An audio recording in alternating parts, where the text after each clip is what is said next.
Hello, hello, and good evening. I am Dr. Marcea, and this is the Up Sis Up show here on the MSE network. I am so excited for tonight and just to have you with me. So, we are talking about something very special tonight. This is Mental Health Awareness Month, and I have a very special guest with me. But before I introduce her, I want to shout out Rich Live for the show that he just brought us. He started opening up this box and unpacking it. This is Mental Health Awareness Month, and I just wanted to share just a little bit of the statistics.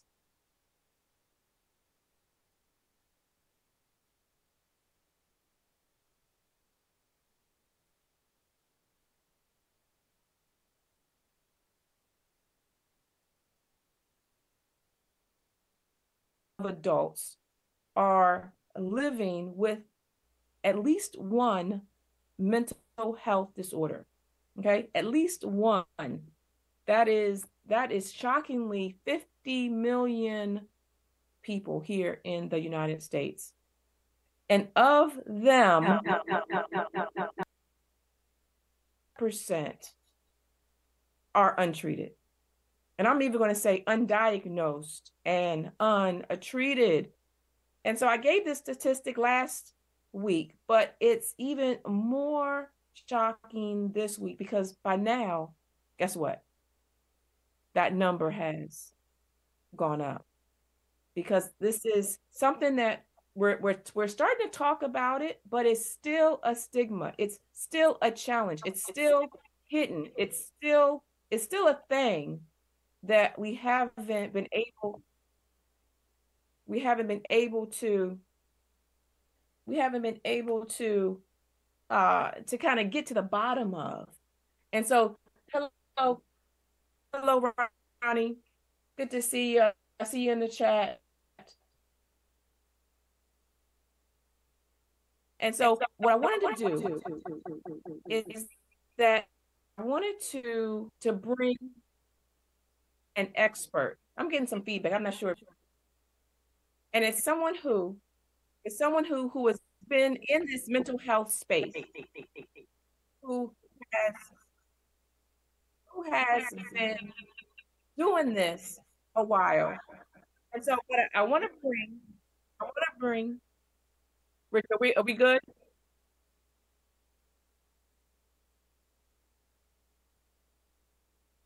I'm getting some feedback. You know, this is live radio, so to make sure that we are good. Okay, but I have a special guest with me. And I'm going to have to read her bio. And so I have Dr. Rhonda Wood in the house. I want you, if you're in the chat, go ahead and let's give her some an entrance. Say hello. So welcome, Dr. Wood. Welcome, Dr. Wood. And so she is an international mental health nurse. She is an advocate. So she has been recognized as one of the most prominent voices for mental health advocacy. And she also is an international keynote speaker. She's a best mental health. And so I'm just going to pause for a second because I am getting some feedback. I just want to make sure before I bring her to the stage that we are good.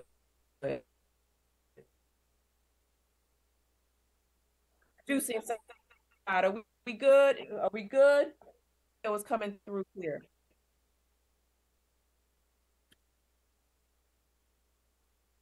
I'm going to check with my producer to make sure that we are good to go.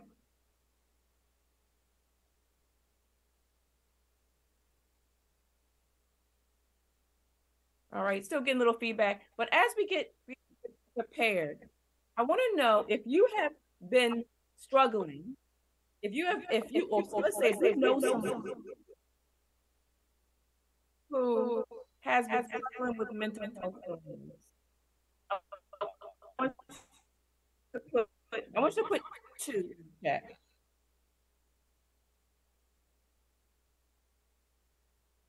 Put number 2 in the chat. Put number 2 in the chat. I just want to see just where we are in this space right now. How big of a problem is this?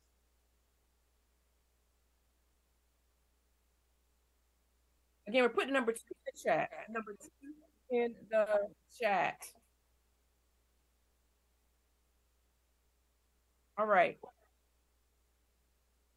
I think we're good. I think we're good. I'm still getting some feedback, but we're gonna continue. I just want to make sure we were good before I brought my guest to the stage. And also just want to shout out Rich again for the show that he came with about self-esteem, low self-esteem, and how that connection between what he talked about and what we talked about, there is a connection, because what we're thinking and how we are now acting and the decisions that we make, it's all connected. He talked about emotional intelligence, also very important, because it's part of who we are, what we do, how we show up in the world, and then how we get to our next level. And I also want to shout out and just acknowledge those ladies who put something in the chat in Rich's show. Journey and also Marcea. We're going to speak to you during this season, during this show. And I applaud you for being brave, for making to putting those words on paper, because what happens is that we stay silent. We stay silent too long. Stay silent too long. And so that's this show. It's called Speak Up. Right. And as we're dealing with mental health, speak up, speak up. We're removing the stigma. We are standing strong. We are addressing the elephant in the room and making sure that we are good, not only physically, not only emotionally, but more so mentally.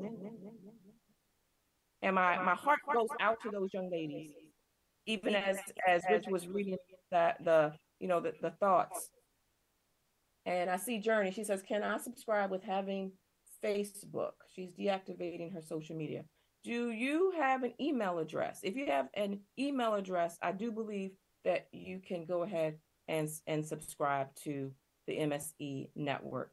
So with that, without further ado, I want to bring my guest to the stage, Dr. Rhonda M. Wood. She is recognized as one of the most prominent voices for mental health advocacy. Dr. Rhonda M. Wood is an award-winning international keynoter. She is a best-selling author and a leading authority on mental health. She serves on the National Alliance of Mental Health, mental illness in Prince George's County, Maryland. And she is the first ever American radio presenter who has her own show in the UK called Break the Silence, and it's on womensradio.com. And it is a multi-award-winning radio station, again, based in the United Kingdom, that focuses on supporting women's mental health and well-being. She is leveraging over 30 years of corporate experience. Rhonda impacts audiences with her mission to normalize and destigmatize mental health conversations. She trains audiences worldwide to eradicate mental health stigmas and adopt compassion, awareness, and acceptance. I'm going to say those again: compassion, awareness, and acceptance. And if somebody in the chat can just put those 3 in there, because we're going to be talking about that. And she advocates for a world where we can break the silence and heal out loud. Wow. Heal out loud. So without further ado, I want to bring Dr. Rhonda M. Wood to the stage. Welcome, welcome, welcome. Thank you. Thank you so much. Excited to be here. I am so excited to have you on the platform, on the stage. And I just read your bio. I didn't read the whole bio, but if I had read all of it, I would have heard and seen, and those that are listening, all of the big things that you are doing. And I want to give you an opportunity just to welcome those that are in the listening audience and just kind of just share a couple of things that you want them to know about you. So a couple of things that I see. Oh, wow. So I know that in my bio, you talked about my 30 years of leveraging 30 years of corporate experience, but I have probably just as much time with lived experience with mental health. How long have you had been, been managing mental health symptoms? So probably just as long, 30 plus years of lived experience with mental health symptoms. So I'm going to be the first one to be open and be transparent and break the silence and heal out loud and say that is something that I have. Now, a lot of people say, but wait a minute, you do things or you're always smiling and you post these selfies. Yes. And I still manage to the best of my ability my own mental health symptoms. And Yeah. it doesn't take anything away from me, my potential, my abilities. Hopefully, we'll get to talk about this a little bit later, but it doesn't take anything away from my faith either, because some people feel like there's an issue there. Oh, because you have mental health, you must not be, X, Y, and Z. So I am all of those things, and I still go through life managing, my mental health. So Yeah. Yeah. I love that. Lived experience. I want to know if you're in the chat, if you've had some lived experience, go ahead and put that in the chat. Put lived experience. That can be having a rough job. That can be growing up, on the other side of the tracks. That can be being divorced. That can be not being married. That can be all of the things. That can be foreclosure. That can be a myriad of so many things. And I find that there is a thin line between when we're coping and when we're not. Okay, coping and not. It can change at the, on a dime.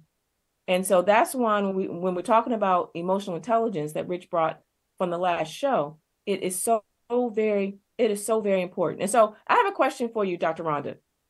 So this my show is called Up Sis Up. Yes. Okay. And I want you to just share what that means to you in the setting of mental health awareness.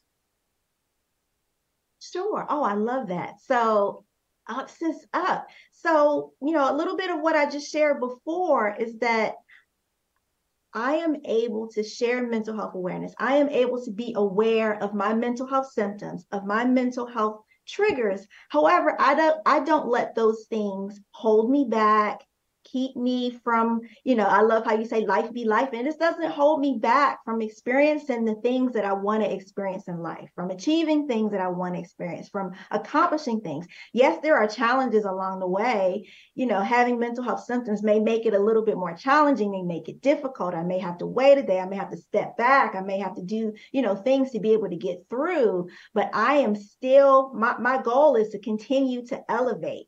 And it's important for me to have people around me who support me in that elevation. It's important for me not to, engage in toxic people, places, or things that will hold me back from, being able to elevate, from being able to boss up, to speak up, and and to elevate, to go up. So I love that question. Thank you so much for that. That's important, because I think there are a lot of people who feel like their mental health holds them back, and I think they get stuck. Yeah, that's And good. So ups is up. We're saying that whatever is going on in your life, and I'm going to speak to Journey, I'm going to speak to Marcea. Whatever is going on in your life, don't let that hold you back, because there's an elevation that still comes, and there is pain, there's purpose in your pain. And when we pull up, okay, when we pull back, when we take we take our foot off of the accelerator, pull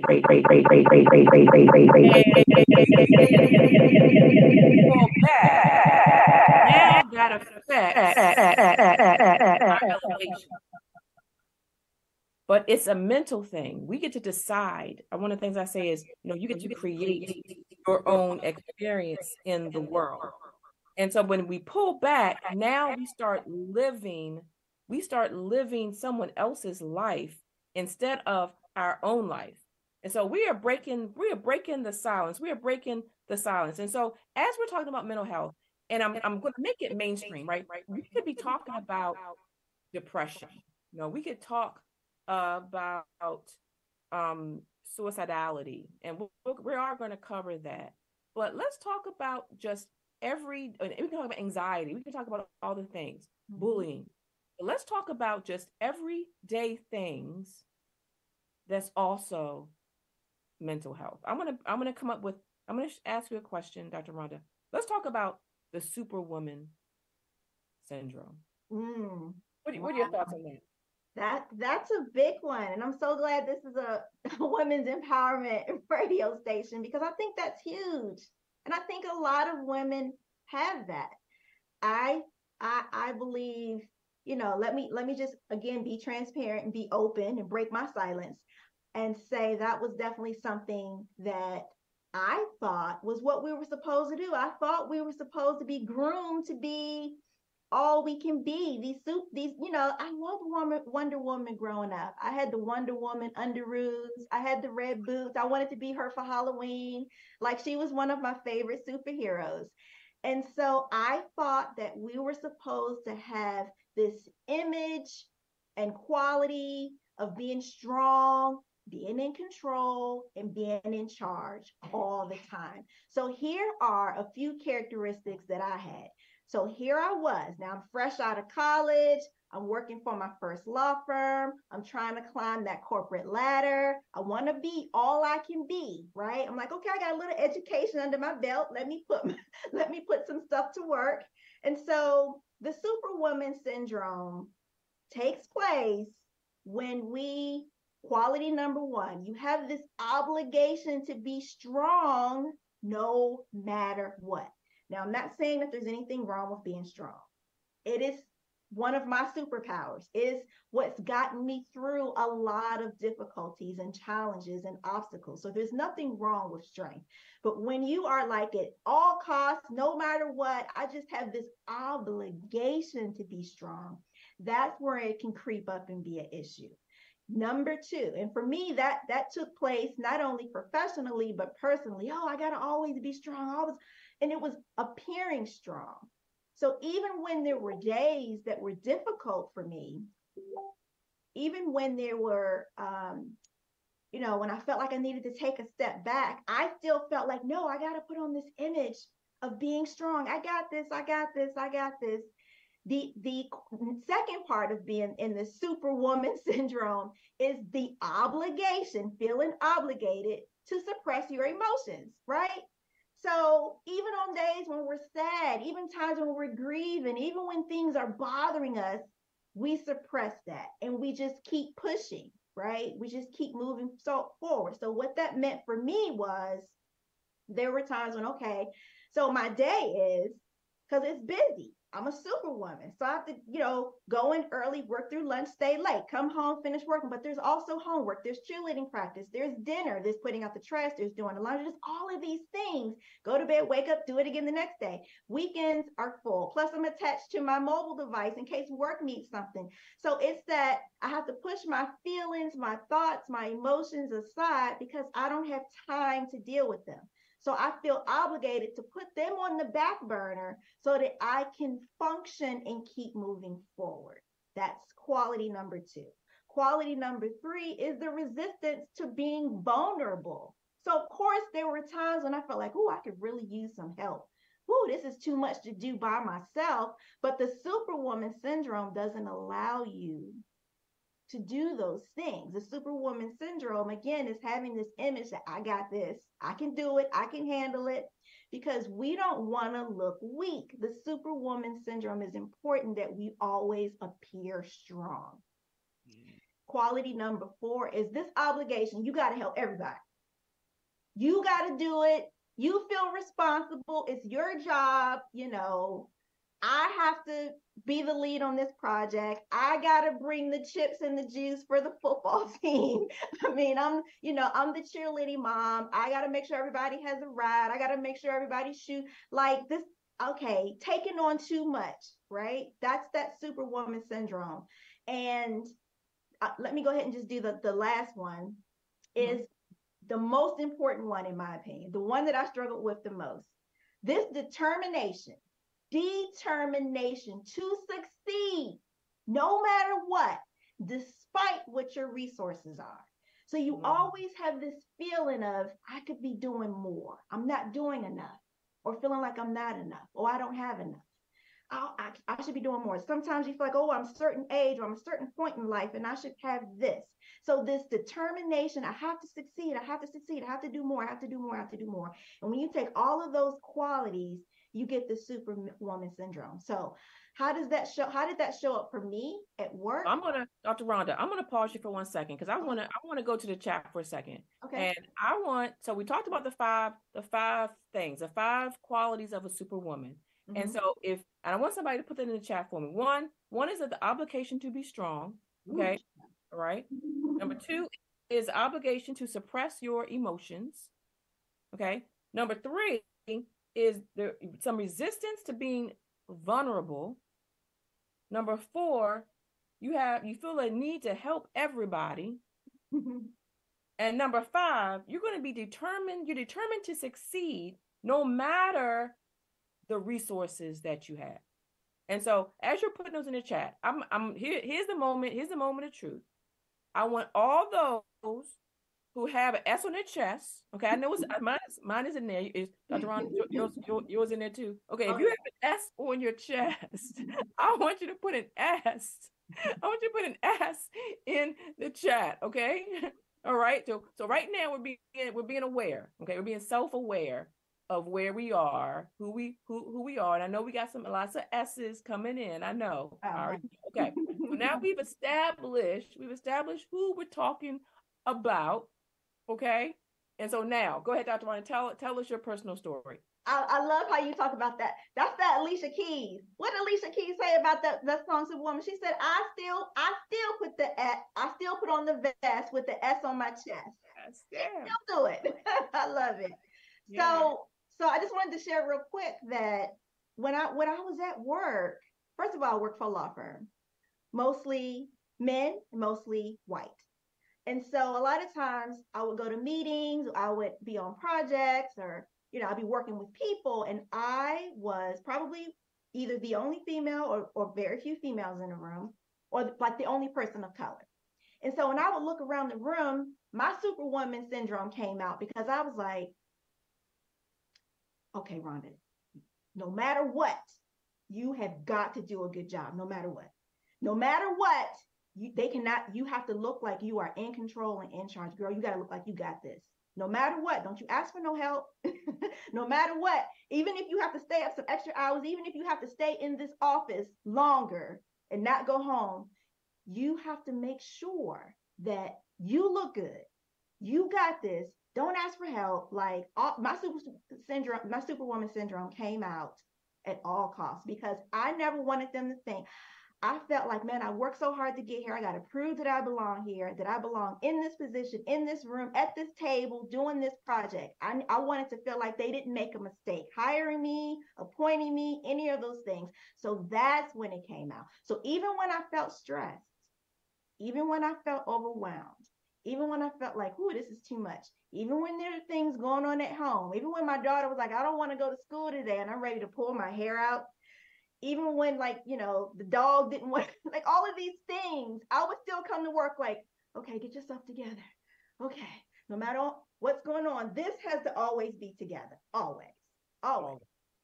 All right. So what we're going to do, there's lots of S's. I see I see Coach Evancia, Yvette, Veronica, Evelyn, Desiree, Marcea, Ronnie. I think I saw it fly by. Okay, so we're gonna do a little exercise before we move on. Okay, so what I'm gonna have you do, even if it's just for the rest of this show, I want everybody to take off their cape. Ooh. And hang it up for a minute. Okay, come on, Dr. Rhonda, let's take off our cape. Oh yeah, let me take mine off. take us off. Put it here, or send it out to the cleaners. Okay. Okay, because it's dirty. It's been used. It's torn. It's all toe up. Got holes in it. Holes in it. Okay, and so we're going to leave that there for a minute while we continue to talk about mental health. And I know when we think about someone who is struggling, you know how when people say that person had a mental breakdown, that person had, you're like, well, really? What does that mean? They were fine yesterday. We don't even understand. And so now that causes a stigma, like, are they unstable? What is it that we need? But what mental health looks different on different people. Mm-hmm. And I know as a NAMI board member, what would you say about the different faces that mental health looks like? That I'm so glad you asked that question. It's so important that we know that my mental health symptoms are going to look different from yours, Dr. Marcea, or from Monacia in the chat. We are all going to carry things differently. There is no good or bad. One of my family members, for example, who had depression, her depression was, I can't get out the bed. I don't even feel like taking a shower. I don't want to eat. Didn't want to do the things that they normally love. Didn't want to hang out with, didn't want to go out, like didn't want to talk on the phone, didn't want to take selfies, didn't want to dress up, didn't want to put on makeup. But we expect that people who are sufferers of mental health symptoms, we expect that. We were like, it should be obvious on the outside. So you should be like isolated. Your face should be downcast. Or if you have anxiety, like you should be nervous or something like that.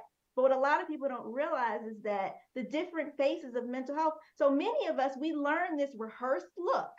We learn this the look where the face of all is well, I am fine. So the main people that we have to look out for with the face of a certain face of mental health are the people who have their head held high, the people who have the smile on their face, the people who are always appear like all is well. I'm good. I'm fine. A lot of times, as a matter of fact, Dr. Marcea, when people say, how you doing? You answer, I'm good. Most of us do. Like most of us say that, even when we're not. And so when you tell yourself that enough, your mind starts to believe it. And so there becomes this disconnect. And that's when your symptoms show up.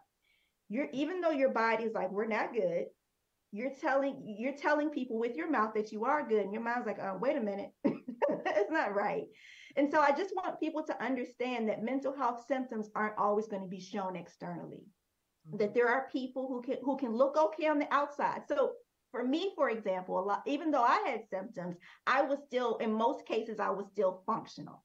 So I could still get up and go to work, even when I had depression, anxiety, and post-traumatic stress. Like I had been in an accident one time, and it took me a long time to feel comfortable with driving. When one of my parents passed away, I had difficulty going to sleep because for some reason I had this fear that I wasn't going to wake up the next day. So I couldn't sleep, but I could still go to work. Like I didn't get any sleep last night, but I'm still here. Whereas most people probably would have been like, or some people probably would have been like, I can't make it through the day. I am not okay. Yeah, and so I just want people to understand that the different phases of mental health, there are external and there are internal people who struggle. There are people who might look okay on the outside when they're actually masking emotional pain internally beneath the surface. So, yes.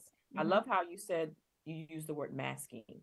And we the same way with COVID, we have been wearing a mask that causes a barrier. And I'm reminded of, I've had multiple people that I know who have committed suicide. And I've also that's a story of was she a Miss USA? think she was. Oh, yes. I think she was a Miss USA. Yeah, I think that's right. And she jumped from the top rooftop of her 30 something story Mm-hmm. building. And Mm-hmm. we're like, what? Mm-hmm. What happened? And Right. so we're thinking if you're struggling, you expect people to say something, right? Mm-hmm. See Mm-hmm. something, you say something. If you feel Mm-hmm. something, you say something. But that's not how mental health works. That's not how depression works. That's not how anxiety works. We are taught or we learn this that it's a cover up. We we are better. We think it's better to cover it up Yeah. than to let it out. Right. Speak to Yes. So I guess the first question is, well, why do we do that? Why can't we just be open and transparent? Why can't we heal out loud? Why can't we let people know what's really going on? Why is that even an issue? One of the main reasons is because of the stigma. So not only was it, I think her name was Chelsea Christ, yeah. who committed suicide, but also Ellen DeGeneres's DJ, Twitch, I believe his name, Stephen Twitch Yep. Boss. Same Yep. thing. Both in both cases, I think close people, like I think like maybe Twitch's wife and Chelsea's um, mother knew that they had functional, mental health symptoms, functional depression, but understand that they came to work every day. But there was the issue was the stigma, feeling the shame of speaking out, not wanting people to label you, feeling like you're not enough. Those are reasons why we can't be more open and transparent about our symptoms. Now, one of the things that's helped, and I think we are just starting to scratch the surface, um, we noticed that mental health symptoms kind of came to the surface during the pandemic. Not only that, but a lot of famous people and A-listers were starting to be more open and speak out about their diagnoses and their mental health symptoms. So I think the more that we have platforms like yours with conversations like this, the more we have these open and transparent conversations, the more that we have the support, the more that we're letting people know it's okay. It's okay to not be okay. Like it's okay. There's no, it's nothing that you have to hide. You don't have to struggle. We always talking about struggling in silence. You have to struggle in silence. You don't have to be, feel like you're alone. You're not alone. The reasons why we have all of those, taglines, hashtags, and sayings and things of that nature is so that we can continue to encourage people and continue to destigmatize and normalize conversations about mental health so that more and more people can speak up and be open about what they're and authentic about what they're really going through. Yeah. Marcea, she says in the chat, the reason why that we don't say anything is because we're afraid of being judged. Oh yes, yes, yes, And I think that's still a thing. No yeah. matter how I don't know where the pivot place is. No matter how much we say it's okay, it's okay, it's okay, it's okay. There's still that thing in the back of our head that says it's not okay Mm-hmm. because there's going to be somebody who's going to have something to say. Oh yeah. And this goes back to Journey. Journey, I'm going to speak to you. So Dr. Rhonda, she was in Rich Live's show. Mm-hmm. And what she said is that she said she feels like a failure. And Mm-hmm. she said that people are judging her in so many words. She's gotten I think her master's, but she hasn't, been married and she hasn't had any children. So they're like kind of judging her for getting her education and not having children. And Wow. so that's why she feels like a failure. And there's I put the air quotes around people because we allow people to determine how we live our life, Mm-hmm. how we think about life, and what it is that we do. And so this goes back to Rich Live's show, talked about self-esteem. When you know who you are, when you know what your goal is, when you know your value, It doesn't matter what someone else says. It's the people. And how many people is that really? It's probably two or three people. It's probably your cousin. It's probably your coworker. It's probably look, mom and them, whatever, whoever, whoever it is. It isn't the whole entire world. But then when we look at people who are, I'm going to say successful, they've gotten to a place where they're not living by others' definitions. And so I'm going to throw the question to you. How would you respond to Journey? Journey is feeling like a failure because she's measuring herself up against the world standards. So the world has said, okay, after you get your education, you need to do this, this, and this. You need to be married, you need to have kids, da da da da da. You need to accomplish these check boxes, if you will, and do these things by a certain age or in a certain order in life, right? So that goes back to the feeling like I'm not enough, I'm not doing enough, or I don't have enough. So one of the things that sort of combats that is one, make, first of all, those things aren't true.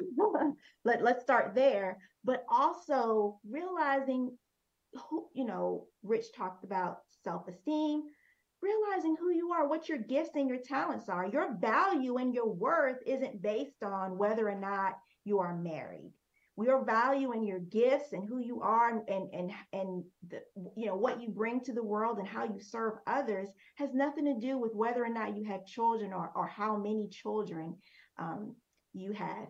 You can still be content and happy with or without children, married or not married. If that's something that you aspire to be, then, hey, that is something that I am achieving yet. I just have not yet met the person who, God has granted me. One of the things that helps me is to continue to put those goals in front of me, but also the gratitude journal keeps me full of joy, keeps me from looking at what I don't have and focused on what I do have, but yet setting goals for the things that I still want.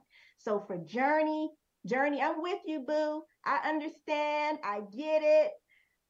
Start journaling, love, and write down the things that you are grateful for. It will change your perspective. It'll change your thinking, and not letting the negative chatter or those people get in your head. Yeah, that's good. Great advice. Great advice. And I'm also going to add that there is the way that we grew up, the people that are in our space. It's the societal influences that now shape what we think we should be doing. And this isn't what Dr. Rhonda kind of walked you through. It isn't a one-time thing, because those voices or that thought process has been going around and around in your head. Okay. It's at home in your head. You saying one time, I am enough. I walk to the beat of my own drum. I can, do all things. This is going to be a repetitive conversation. Daily affirmations. That's the daily affirmations, exactly. And so once you get to a place where you are saying those positive thoughts that are now going to counteract the negative thoughts, it's going to take time. It's kind of like I do it this way. If you hear these voices or these thoughts, and then you say one thing, this is going to overpower it. But when your daily affirmations start getting louder and get louder and louder and louder, the negatives are not going to go away, but the positives are going to be loud enough that it's going to take over. And now you're going to start standing in that power, and you're going to be able to you're going to be walking in it in a different way. But it's a daily thing. It's a multiple times per day. And so both for Marcea and Journey, and for those, I'm going to say for the Journeys and the Marceas that are listening, that are under the sound of our voices, it's a day-to-day repetitive thing. It's kind of like going to exercise. If you're trying to lose some weight, going to the gym one day you're not going to see 20 pounds gone. It's just not going to happen. Okay. Saying it one time will help you get a shift, but you're going to have to put in some work. You're going to have some consistency. You're going to have some discipline. You're going to have some mentors. You're going to have maybe some coaches. You're going to have to go to therapy potentially. But the bottom line is that there's a pathway to your purpose. There's a pathway to your peace. There's a pathway to your prosperity. Mm-hmm. And it is one step. It's one step at a time. So we have Sharon from Cincinnati in the house. She says, I decide my goals, her vision, and her ambitions. And I would ask, she says, why are you sizing me up with your goals and vision? I decide on my own. Yeah, she's giving advice. Yes. Everyone has a different plan, a different purpose. My goals are not going to look like your goals, and it's okay. Be you. Be you. Be authentically you. Don't worry about what everyone else. We're taught to status quo, but you're not everybody else. Your difference makes all the difference. And we're waiting. The world is waiting for you to show up in all of that. And so my next question, Dr. Rhonda, and you speak so passionately about mental health. You talked about your story in the law office. I want to know what is your why? Why are you such a passionate mental health advocate? Well, I love that question. Thank you for asking it. It goes back to the law firm. My goal was, I didn't wake up one day and say, what, I think I just want to be a mental health speaker and advocate. That wasn't my goal at all. I wanted to be like a Fortune 500, a CEO of a Fortune 500 company. Like I wanted to be something else. And it's funny how sometimes we get detoured in life. God has different plans, but I'm at the law firm and I'm working towards this goal, towards promotion, a bigger salary, all of these great things, more responsibility. You want that diamond project, or you want to work with a certain people, you want to work with certain clients.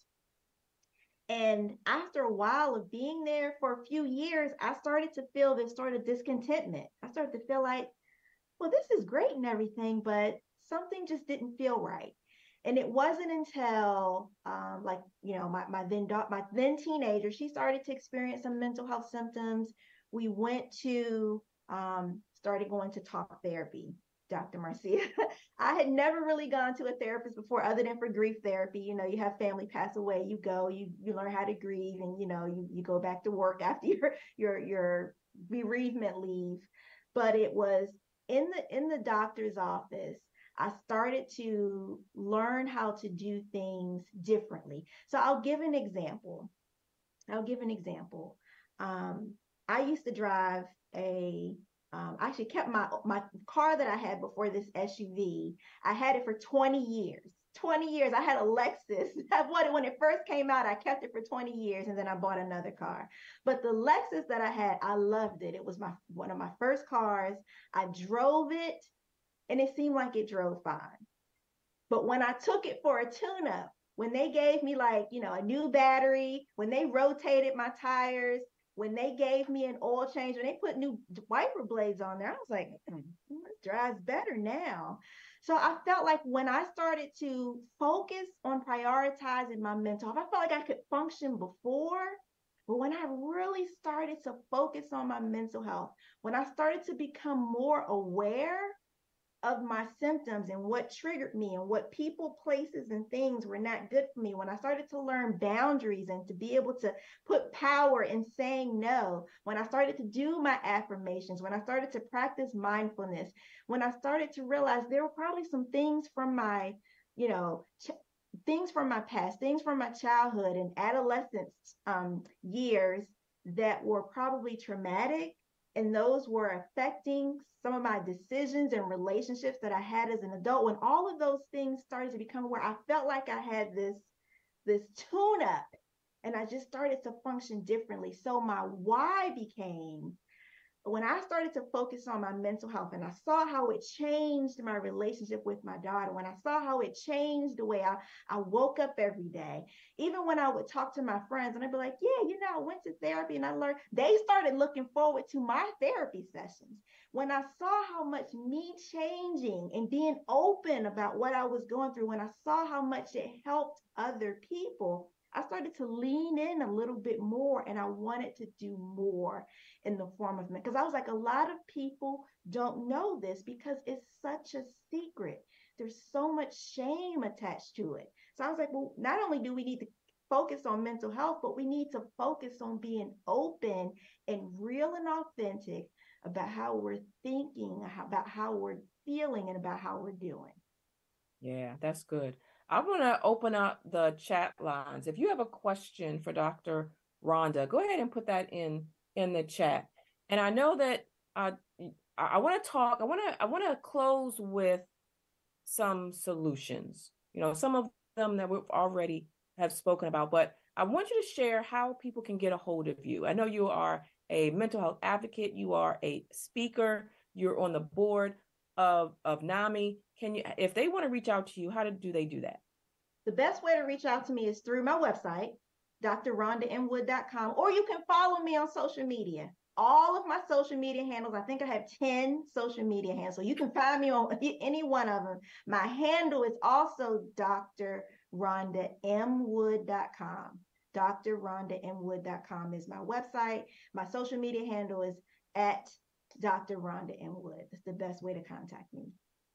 Dr. Rhonda M. Wood. Awesome. Awesome. So as we're waiting to see if there's any comments or any questions in the chat, let's talk about solutions. Mm-hmm. That's what we're here for. We can talk about the topics and we can talk about even our stories, but how would you maybe do three ways, three solutions that the viewers can use? I know we talked about affirmations. That's a good one. There's a couple of other solutions in order to maintain their mental health, to break the silence and get to some solutions. Wow, I love that question. So, and I'm glad that I got to tell people my social media handle first, because every day this month, and actually I started last month, but every day this month I've been providing a sort of tactic for improving our mental health and wellness. So I've talked about positive affirmations. I've talked about, not giving into fear. I've talked about mindfulness. I've talked about, I have some really juicy topics coming up towards the end of the month. But some of my favorite things to do in terms of solutions. And again, remember, mental health symptoms are different from person to person. The way one person deals with depression might be different from the way another person does, or the way someone deals with anxiety or post-traumatic stress or things of that nature. But if you just, if you wanting to learn how to manage it better, one of my favorite things to do is to change my environment. So for me, that means stepping outside and going for a brisk walk and just being able to sort of take my mind off of things. Sometimes I might be working on something, I'll start to feel overwhelmed or stressed, or I'll feel Dr. Marcea, you've experienced this for some reason. I have instances where my heart rate just increases. And I realize that's a time for me, that's a trigger. I'm like, okay, I need to step back. I need to step away. So for me, I step outside, go for a nice 20, 30-minute walk. And I notice things along the way. I hear that, I engage my senses. So I see what I smell, the colors that I hear, the flowers, the birds, I'll hear different sounds. So that's one of the things that I like to do. Another thing that I like to do is I like to engage socially. So whether it's me, calling a girlfriend, meeting someone at for lunch, stopping by my sister's house. But for me, some type of social connection sort of helps helps me just to be able to, talk, chat, engage for a little bit. That's very helpful. And then I think the last thing is I love my sort of gratitude journal. Again, that's something that just it changes my perspective. There are times when I might be feeling low or just feeling like blah, wake up and I'm like, I just don't have it today. But when I shift my thinking from thinking of things that are negative, one of the ways to combat that negative chatter is just for me to realize how good I have it, the great things that I have, the amazing talents that I have, and how I can use those things, or how I have used those things to help serve other people and encourage and inspire other people. Those are sort of in my top, I would say top 10. There are some other ones, but those are ones that I think people may really be able to relate to. Yeah, that's good. And I've been following you with your mental health awareness posts. And so if you are looking for some additional assistance, please follow Dr. Rhonda and Wood on all social media platforms, and you can get caught up very quickly. And what I also heard you say, you talked about the gratitude journal, and the word that came to mind for me was perspective. No matter how bad of a moment you're having, if you can find a way to shift it, to flip it, to get perspective, to pan out, to get the big picture of what's happening, you'll be able to find that glimmer of hope. You'll be able to say, you know what, yes, that happened, but I'm still here. That happened, but there's always tomorrow. That happened, but you know what? There was a silver lining in the midst of this. So now I'm actually better than I was. And so such good solutions. I'm gonna go another to thing, if okay. I can just add really quickly, is for people who have gone through difficulties or are currently going through difficulties, remember two things. Remember, you have survived 100% of your bad days. And at some point, you're going to look back, or maybe even now you can look back. Like, I know you've gone through some difficulties, Dr. Marcea, and I certainly have. But sometimes I look back and I'd be like, oh my goodness, I can't believe I came through that. You know, I came through that. So that's again part of, I could focus on the fact that it happened, or I can focus on the fact that, man, because you have to remember difficulties and challenges and adversities, they're necessary. They're inevitable, but they're also necessary. We are not going to be able to build our resilience muscles and our strength muscles and our endurance and tenacity. All of those things, you have to go through things in order to learn how to get over them. And so adversities are necessary for growth, is what I wanted to say. Exactly. And let's go back to when you're in the gym and you are lifting that, I don't know, I'm at 8 pounds, okay? But whatever. I I'm love it. I'm gonna say 100 pounds just because it sounds better, okay? But anyway, so when you're lifting when you're lifting that weight, Yes. it's not easy, but you're not gonna build the muscle if you don't lift the weight. And that is the adversity in life. Those are the challenges in life.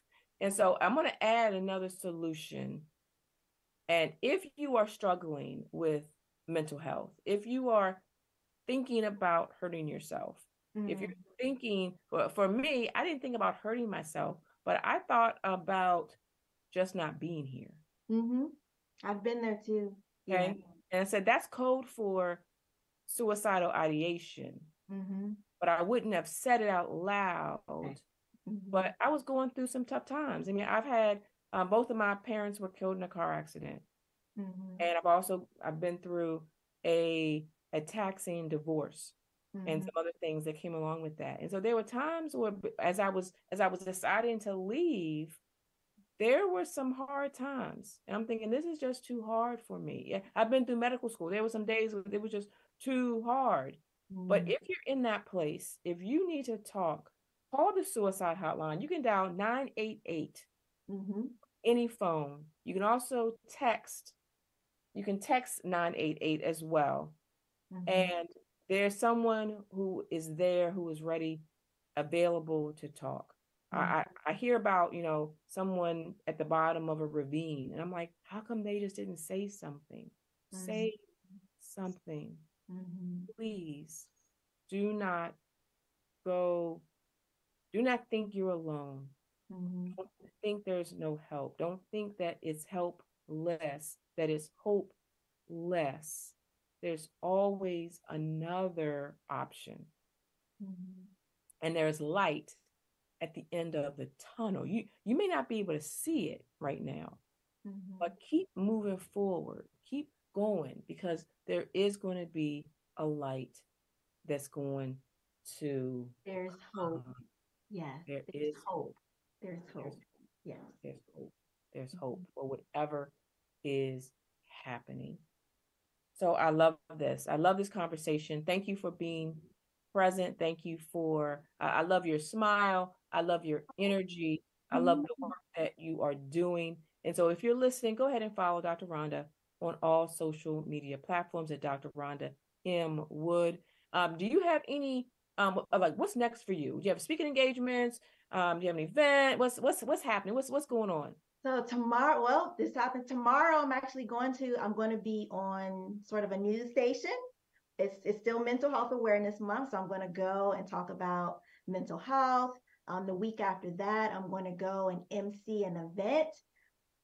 So again, not letting the mental health hold me back. I do have my TV show launching. I have my radio show episodes coming up. I'm writing a book about all of these things are around the mental health and wellness. So all of great things happening coming up in the future. So I am loving it.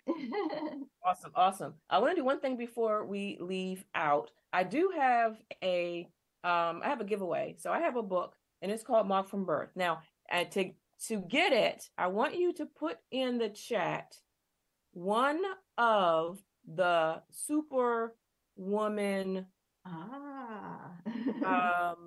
characteristics, maybe. Thank you. Characteristics of a superwoman. Yeah. Whoever can get one in the chat the fastest will get the book, and we'll contact you and get your address so we can send it to you. And so this goes back to self-esteem. When Rich was talking about being marked from birth, I have a birthmark on my face. You may not be able to see it with the lights, but it was something that affected my self-esteem. And I wrote the book to help those, transition from something that's a flaw to being fabulous. Wow. But that could have caused me to, at some point it did. It changed who I was. And that was one of my first mental health challenges. But it's something where I didn't have anybody to say, hey, you know what, let's talk. My parents said, they loved me and, sent me out the door. And so I still see remnants of that piece. But having somebody to talk to, doing the affirmations, getting perspective, getting outside, doing all of the things that you have talked about, so good, and it's so needed. And so with that, I want you to share just some closing thought. Maybe it's a quote or something that you live by.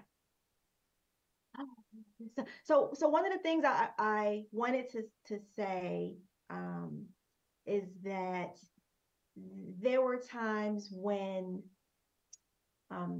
me having mental health symptoms, there were times when either I felt judged, people questioned my faith, or felt like maybe I wasn't close to God because I had mental health symptoms. And so I want to make sure people know that you can be a person of faith and still have mental health symptoms, and that the solution, right? The solution can. So basically, I feel like I have this experience. I have mental health so that I can help other people.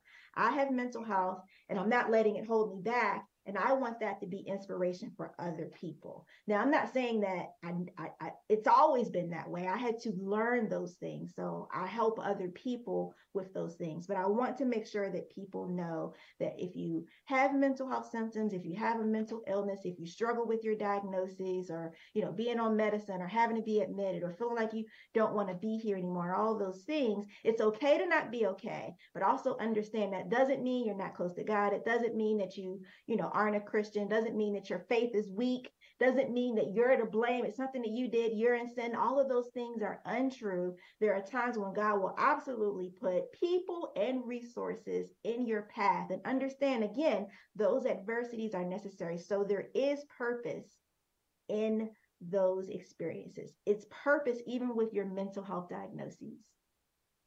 Yes, yes, so good. Thank you so much. And so we had some good chatter. We have Veronica. She said being strong. We had Sharon also said being strong. Yvette from the DMV. She said right. Suppressing your emotions. Marcea, suppressing emotions. Sharon, being strong. She said Sharon is the first to respond. Okay, so it looks like Sharon is the winner of the book. And so we're gonna get your email, your mailing address, and we will send that to you. So thank you again, Dr. Rhonda M. Wood, for being here. You have been a fantastic guest. We've been dropping some nuggets. I'm gonna use Rich Live's word, nuggets. We're dropping nuggets. We've been giving all of the juice, all the tea, whatever you want to call it. We've been doing it. Okay. So thank you again, and I would love to have you back on the Up Sis Up show. Take care. Oh, thank you so much. All right, this has been Dr. Marcea. This is the Up Sis Up show, Women's Empowerment Radio. We just had Dr. Rhonda M. Wood for the Speak Up, Breaking the Silence of Mental Health. And here at Up Sis Up, we are rising up. We are standing up. We are speaking up, and we are bossing up, both in life and in leadership. And I am your host, Dr. Marcea. I'm your Master Destiny Life Coach. You can reach me on all social media platforms. My website is drmarcea.com. I look forward to sharing with you. Thank you for being here in this place.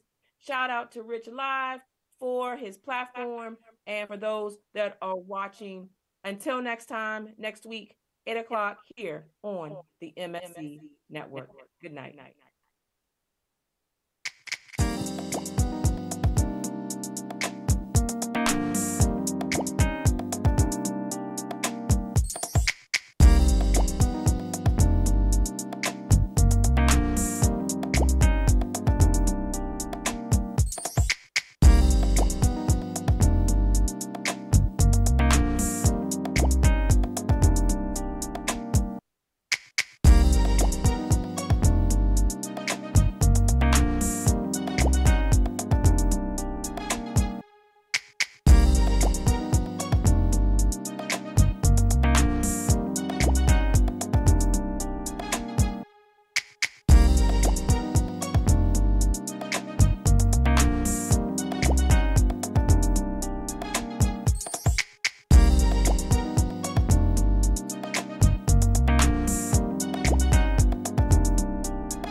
Hi, and welcome to the Girlboss Life Academy. I am Dr. Marcea, and I am your Master Destiny Life Coach. And I specialize in helping women to discover who they are, to decide what they want, and then to deliver on their destiny. But what is a girl boss? And I believe every strong woman is powered by the girl boss inside, who is strong, who is tenacious, who is powerful, but who also needs to be encouraged, who also needs to be supported, and who also needs to be loved. And that's what we do here at the Girlboss Life Academy. And so we help you to redefine who you are, help you to refocus on your goals, and also helps you to redirect your path so that you get to that destination. I remember when I needed that life coach, the decades upon decades of me not knowing the answers, me not feeling confident to make the decisions I needed to make. And so that is what we do here at Girlboss Life Academy. I use my transformational coaching method to help you to boss up both in life and in leadership. For those that are ready, go ahead and click and register to get my free gift to you. And you can also learn more about the coaching program. It's time to boss up both in life and in leadership.